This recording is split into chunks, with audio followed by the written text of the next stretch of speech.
Welcome to the One Haas Alumni Podcast. I'm your host, Sean Lee, and today I'm joined by Lisha Bell, Executive MBA Class of 2013. Welcome to the podcast. Thanks for having me, Sean. Lisha, you have a very rich background of experiences, but before we talk about your career, we'd like to really hear about your origin story, where you're from, where you grew up. Yes, I love that. So I was born in Los Angeles, and I later moved to the San Francisco Bay Area to be a part of the tech.com movement.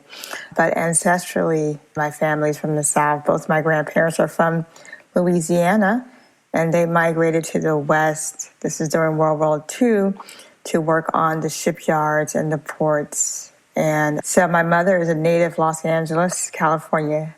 So I'm second generation LA, which I'm very proud of. What got you out to San Francisco, to Oakland? Yeah, so I graduated during the dot-com boom of the 2000s, late 90s, 2000s.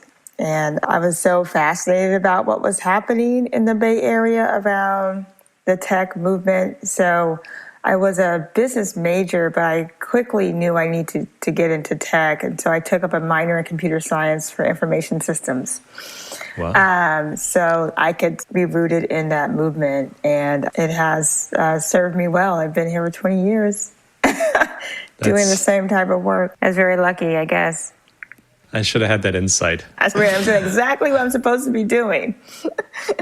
So what did you go into first as a career? Yeah, so I started in banking. I joined Wells Fargo in their leadership development rotational program. I was an information technology associate.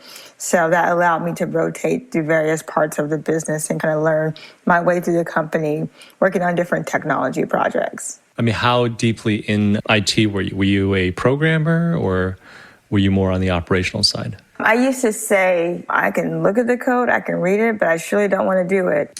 So I actually sat in engineering for most of my career I started initially as a project manager, a business consultant. I was always in this liaison role between the business team and technology team. So that's where I straddled most of my career, sitting in technology, but fortunately never having to code, which I'm so thankful for. That's awesome. Now, I guess walk us through the progression of your career up to Haas and then after Haas. Yes. So I told you about me starting at Wells Fargo. I stayed there 15 years, so I call it my first retirement. But during that time, I did a lot of exciting things. I essentially got to build the team that did the M&A for the Wells and Wachovia merger, which built cross-functional teams, led HR systems and talent integrations during that time. I was also at Wells Fargo for the subprime lending crisis that happened and navigated that experience for marginalized communities during that time. And I also was one of the first people to launch Apple Pay, have a very interesting perspective on mobile payments, digital money movement, starting from my first project there being bill pay, paying your bills online. You know, my mother was like, I'm never going to stop writing and sending checks in the mail, ever.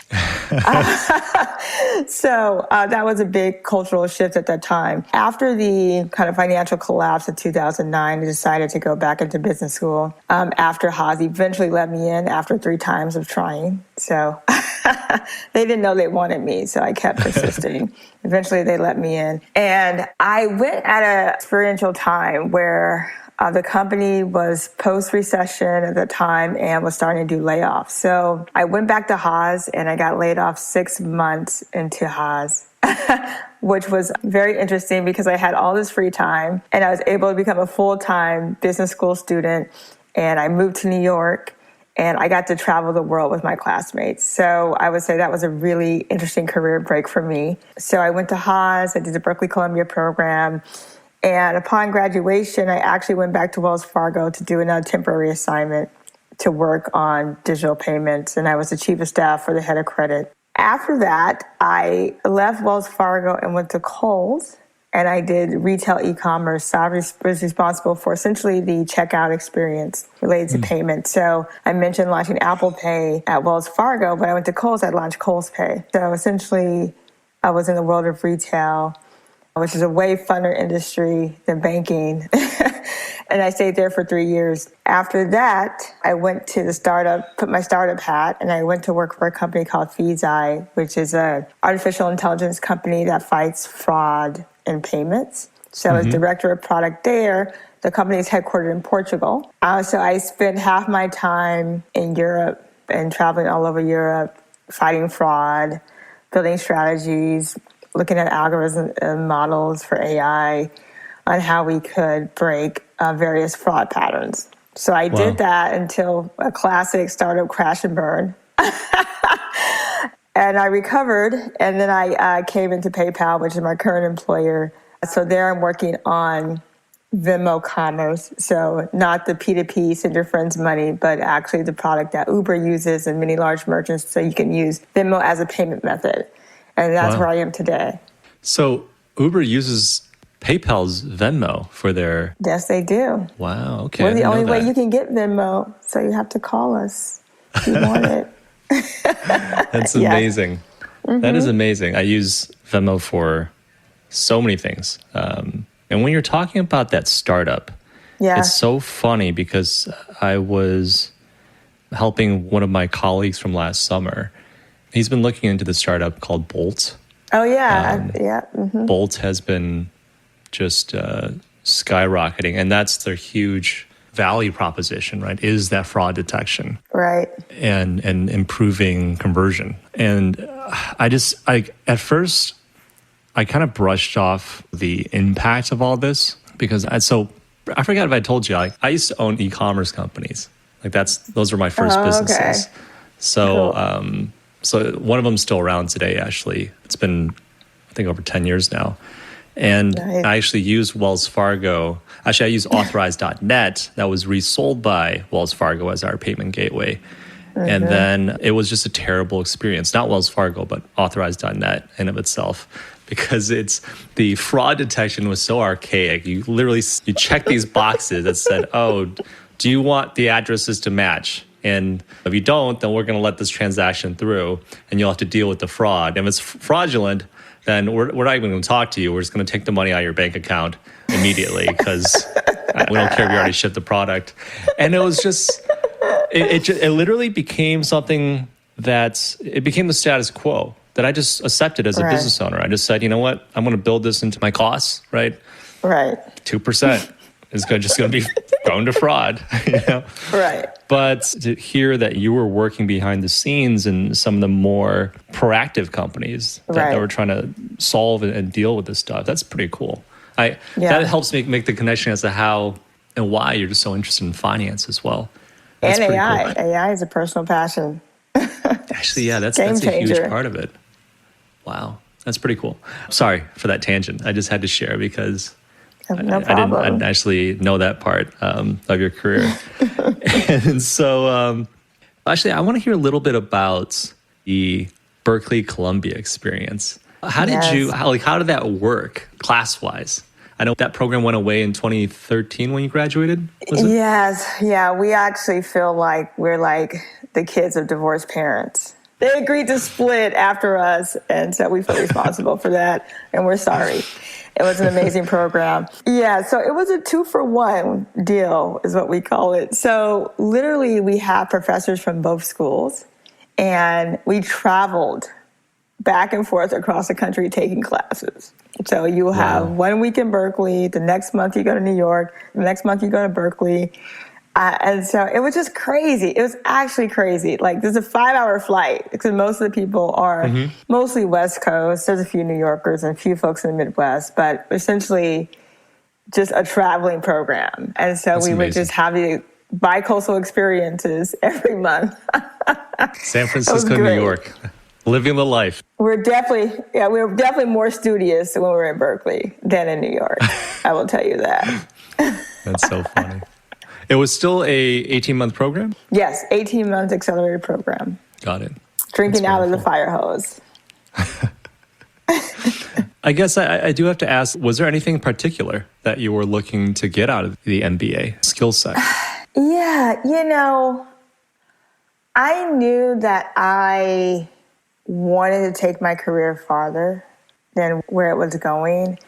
And I knew that more education was the path. I knew the people who were in leadership above me all had this degree called EMBA. And so I knew it was valuable from that perspective. And also when I was trying to look for roles prior to business school, I spent my last few years in HR. And I think I couldn't it's hard to rebrand myself from being in HR when my background was actually payments and technology. So I wanted to rebrand myself, and I knew this was one way to do it. And I needed to get out of my California base. And so having to go to school in New York was definitely disrupting that base and that nucleus. And so I was hoping for that. I actually didn't think a lot about the career I wanted after business school, unfortunately. So I kind of took business school as just an experience, and I took all kinds of random courses, and they probably weren't as orchestrated. But those random courses actually led to what I would eventually be doing. So I am grateful for that path. The MBA is what some call in the educational sabbatical. Exactly.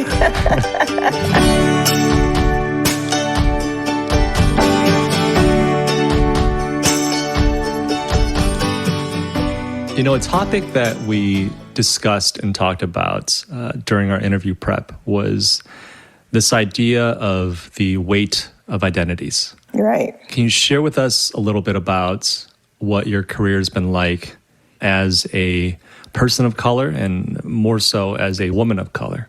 Yeah.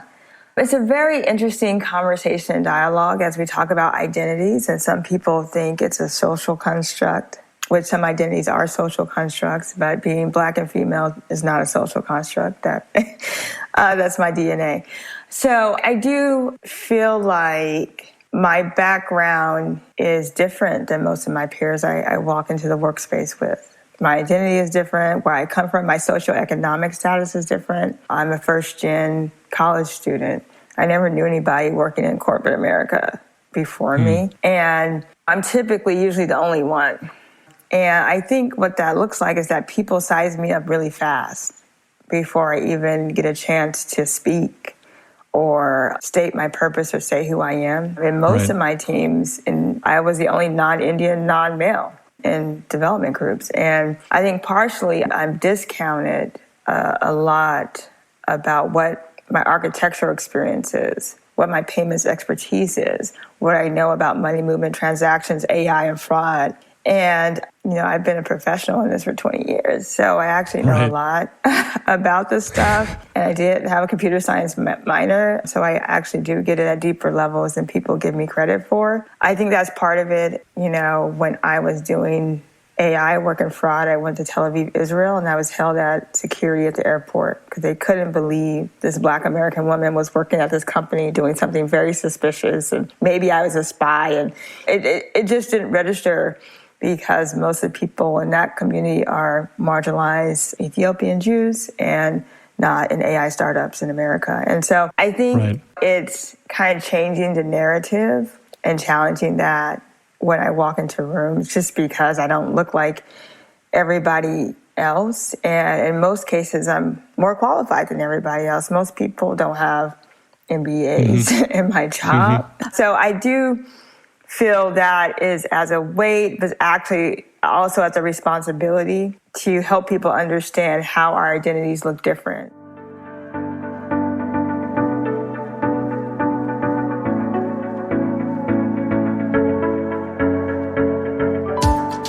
I was talking to one of my leaders who is also a woman of color. She's Indian. I'm Black, right? And when we say that, we mean two different things. She has her own experience, which is important, as an Indian woman of color in tech, and I have mine as a Black woman of color in tech, and there's quite honestly less of me and more of her.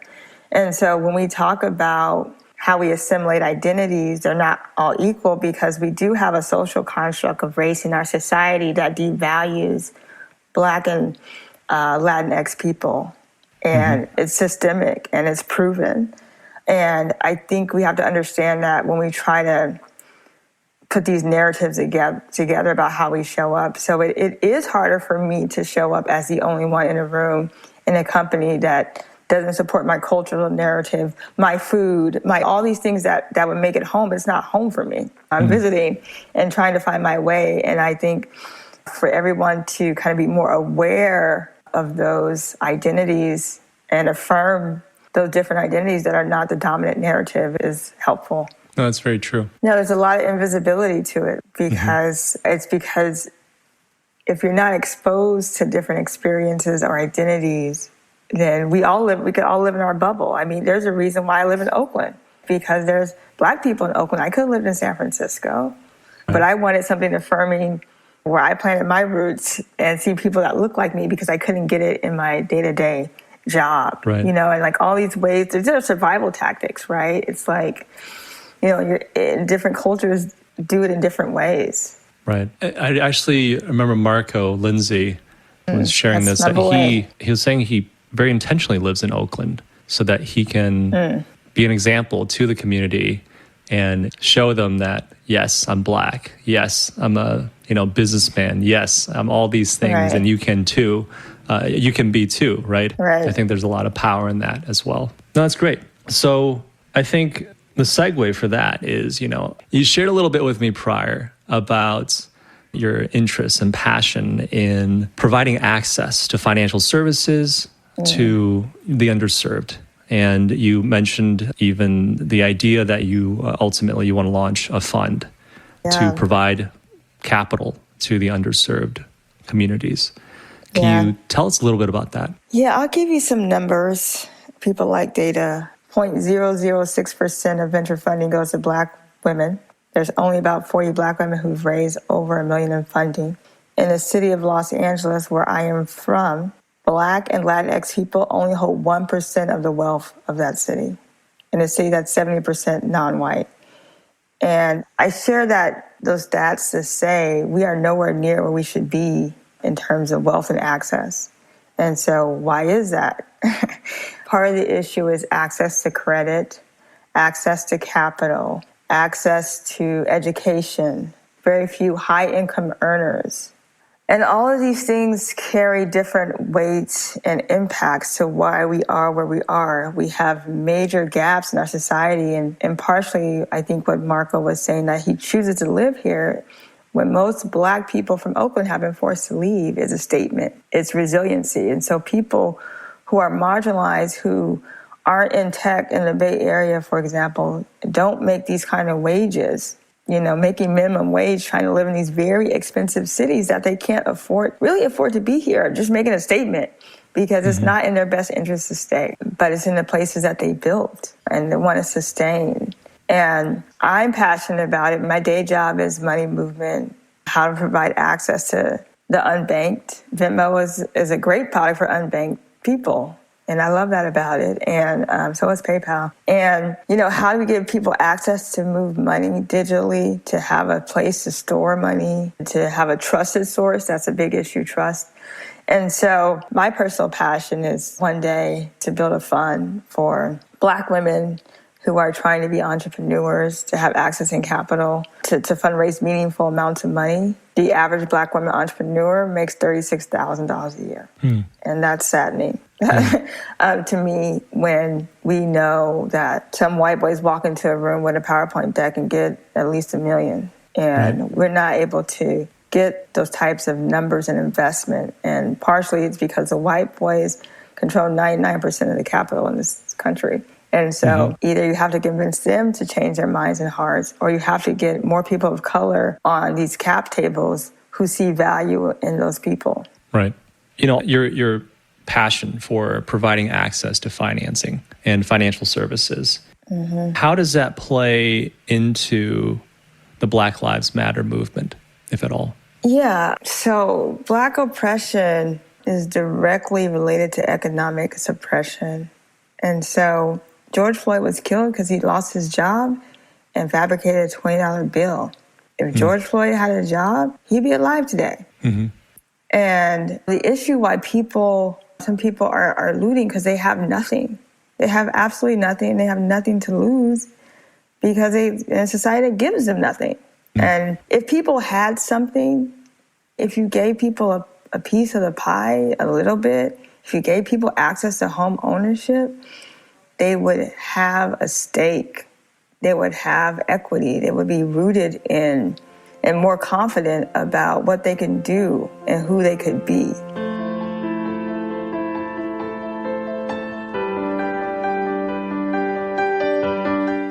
And unfortunately, we've seen this time and time again. The uprest is not just about Black people getting murdered unconsciously. It's also about the lack of opportunity that Black people have.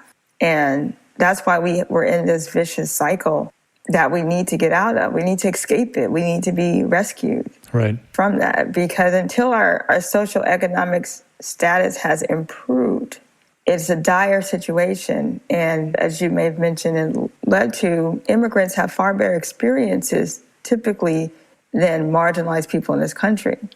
And we have to put that in perspective and think about why we aren't supporting the people who are trying to make it here in meaningful ways. Nobody wants to be on government assistance. That's not the life to have. Nobody wants to live a life of crime or violence or doing illegal activity. Few people aspire to do that. I don't think anyone aspires to do that. Everybody wants the American dream, right? Everybody wants to have a house and be able to feed their kids and have safe environments. Yeah, that's so true. I mean, this is the house that we built, and it's, the American dream isn't built for everyone else but Americans. I think that's what's really fascinating as an immigrant, coming here. And I think even when I talk to my parents about that narrative, they actually helped me realize that they came here because America was strong and great. And I do feel like this is a whole nother can of worms, but there's definitely a lot more that we need to do for our country and our people. Yeah. And I think it really starts with people of privilege. Yeah. How can we make this opportunity for all and not opportunity for some? Mm-hmm. Right. So aside from your plans to launch a fund, what are some other ways we can help seed this ecosystem to create more diversity, equity, inclusion? Yeah, vote with your pocketbooks. Make statements with with your checks, right? Investment. I can't think of anything more important as investment. And it's not just investment in venture capital. It's supporting small businesses. It's providing scholarships. We're in a country where it doesn't matter how brilliant you are. If you can't afford to go to college, you don't go. That's silly. If you're a brilliant scholar, let's throw you some free money. We have this kind of society that values your social economic status more than your actual talent and capabilities. And how do we shift that? I believe in affirmative action. I'm an affirmative action product myself. So what if I wasn't here? What if I wasn't given that opportunity, which I'm very grateful for? We wouldn't have that. And we need systemic policies because otherwise we don't behave. Like it doesn't just magically happen. You actually need policies and infrastructure. Vote. Please vote. This is how we move things in this democratic society. And that's what we need. Yeah. And the other thing that you were mentioning is voting with your pocketbooks, right? And that's something that my wife and I had a discussion about a couple weeks back when she was just saying we all have this power that sometimes we don't even think about in how and where we spend our money. And that in of itself, what businesses we choose to support, right? And as our society becomes more and more transparent, hopefully this trend continues, where people can see, what is it that this X company stands for, or that company stands for, that we are conscious about voting with our pocketbooks because we don't have to buy from that company. There's many times that we don't buy something. People buy non-GMO. They spend a little bit more money because they believe in this cause. And so when it comes to other things, this applies to everything. We should make a conscious decision to support financially the businesses that are aligned with us. Absolutely. I think that's actually a really positive trend. All right. So I guess let's hear a little bit about PayPal. Yes. What is PayPal doing, and what are you doing at PayPal? Yes. And I think this question is a response to Black Lives Matter. So PayPal had a major announcement of $530 million commitment to Black communities. And as an employee of PayPal, I'm extremely proud of the statement and the acknowledgement that this community needs investment. And so $500 million of that is going to venture capital for long-term sustainment of the ecosystem and entrepreneurship. $10 million is going to small businesses. $5 million is going to nonprofits that supply technical assistance, and $15 million is going to internal equity. And I appreciate the holisticness of this initiative. I am a leader of the Black Employee Group at PayPal. I am firsthand involved in not only shaping experiences for our consumers, but also the experiences of employees at this company. And I take that responsibility, even it's unpaid responsibility, I take it very seriously because I know I'm one of the few. And so I'm very proud of, working on these initiatives and executing in a meaningful way. Does it ever feel exhausting that you're the only flag bearer or that you are the flag bearer? Yeah, it definitely can be exhausting. And I do hold some privilege that I am, halfway through my career and have been there, done that before.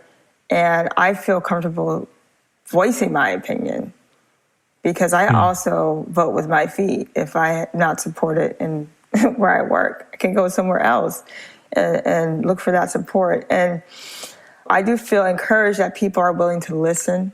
I have leaders in my organization that are willing to listen and hear me out.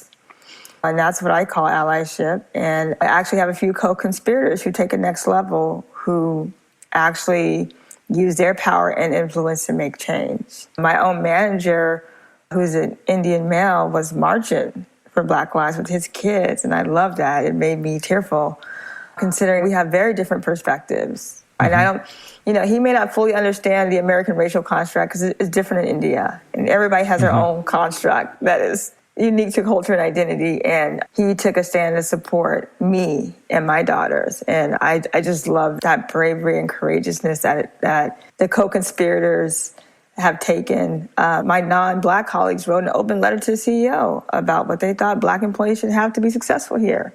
And I was like, yes, we see mostly non-Black people marching. And that is very encouraging and inspiring to see that I am not alone in the voice. That's great. That is inspiring to hear. And that's something that we still have a lot more work to do. I think as a community, as citizens of this, of this nation, and this is just the beginning. Right. We still have a lot of work to do. Any parting words of wisdom? This is actually something that I read on your LinkedIn, your letter to your daughters. I think, what are some parting words of wisdom to our children?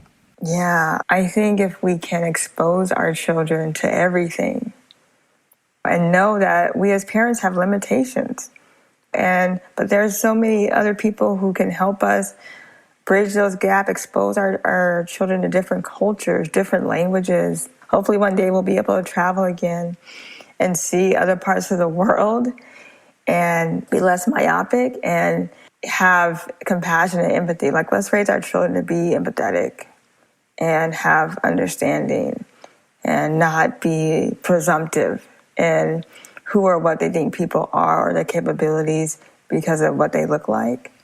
And just teach our children to love not only people, animals, our gardens, nature, love everything that we're given.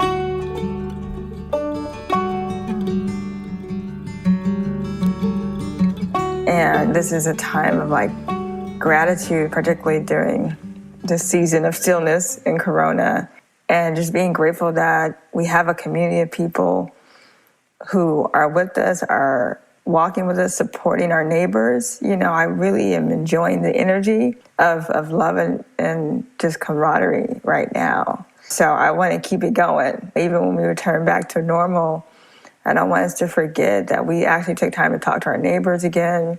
We did grocery shopping for the elderly.